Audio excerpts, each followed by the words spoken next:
Salut à tous les passionnés de foot, c'est Navasport News. Aujourd'hui, on ne parle pas de mercato, on ne parle pas de score, on parle de l'avenir de votre sport.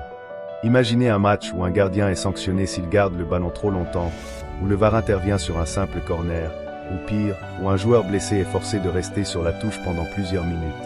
Ce n'est pas de la fiction, c'est ce qui se prépare dans les bureaux de l'IFAB, l'instance qui décide des lois du jeu. Réunie très récemment pour son assemblée annuelle, l'IFAB a validé des changements qui vont littéralement bouleverser notre façon de regarder le football. Est-ce la fin des pertes de temps abusives ou le début d'un football trop haché? Restez bien jusqu'à la fin, car on va décortiquer les 3 mesures majeures qui arrivent, et vous allez voir que la règle sur les gardiens de but va faire énormément de bruit. Allez, c'est parti! Avant d'entrer dans le vif du sujet, un petit rappel, l'IFAB, c'est le gardien du temple. C'est cette instance qui, chaque année, se réunit pour voir comment améliorer le jeu.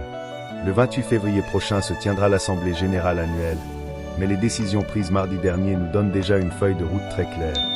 L'objectif numéro 1 cette année? Le temps effectif. Ils en ont marre de voir des matchs de 90 minutes où l'on ne joue réellement que 50 minutes. Et pour ça, ils sortent l'artillerie lourde. On commence par les gardiens. Vous connaissez la règle des 6 secondes? Celle que personne n'applique jamais? L'IFAB veut passer à 8 secondes, mais avec une application stricte. Et ce n'est pas tout. Cette rigueur pourrait s'étendre aux 6 mètres et même aux touches. Fini les joueurs qui mettent 45 secondes pour faire une remise en jeu en fin de match. L'idée est simple, si tu traînes, tu es sanctionné.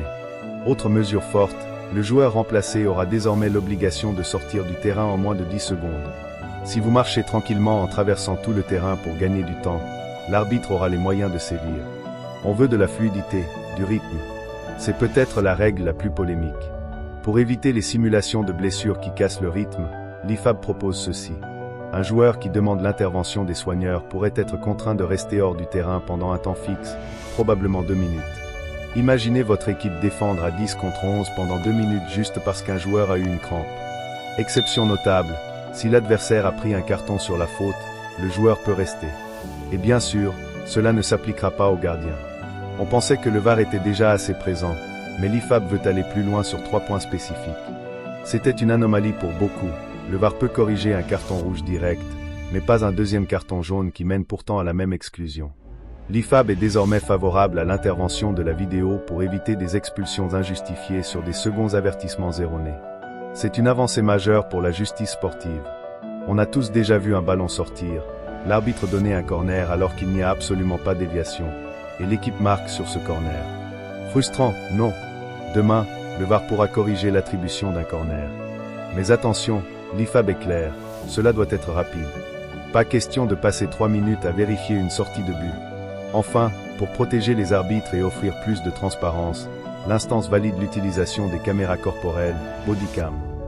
C'est déjà testé en Serie A et dans d'autres ligues. On pourra entendre et voir ce que l'arbitre vit en temps réel.